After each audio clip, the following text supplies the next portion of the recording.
உண்மையிலும் இனிமையான உலக மக்கள் அனைவரையும் யோகா நாகையின் சார்பாக வணக்கத்தை தெரிவித்து பயிற்சியை எப்போதும் கொடுக்க தயாராட்ட நிலையில இதுல யோகா நண்பர்கள் எனக்கு மகிழ்ச்சி தந்துட்டு இருக்காங்க.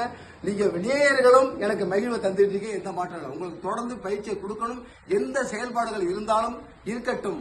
உங்களுக்கு பயிற்சியை தொடர்ந்து கொடுக்க என் நண்பர்கள் எனக்கு ஒத்துழைப்பு தர்றாங்க. இப்ப பாருங்க, ரவி சார் தலைமை, அவர் தான் தலைவர் இருக்கு நம்ம யோகாவுக்கு.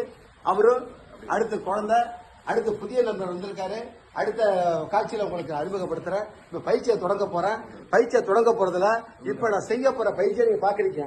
இந்த பயிற்சி என்னன்னு சொன்னா, யோகாவுக்கு மிக மிக அவசியம் பத்மாசனம், மிக மிக அவசியம்.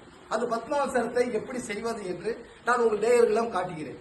பத்மாசனத்தில் யார் ஒருத்தவங்க வந்துட்டாங்களோ அப்ப மகாலட்சுமி, சரஸ்வதி நம்ம உடல்லையும் சரி வீட்லயும் சரி குடியிருக்க அவங்க தயாரா இருக்காங்க. ஆனா நம்ம தயாரா இருக்கணுமே. அதுக்கு என்ன செய்ய வேண்டும்? 2 காலை வீட்ட வேண்டும், அப்படியே உட்கார வேண்டும். அப்புறம் உட்கார்ந்து இதெல்லாம் ஏற்கனவே குணப்படுத்திருக்கணும். இப்ப நான் கம்மி பண்ணிக்கிறேன்.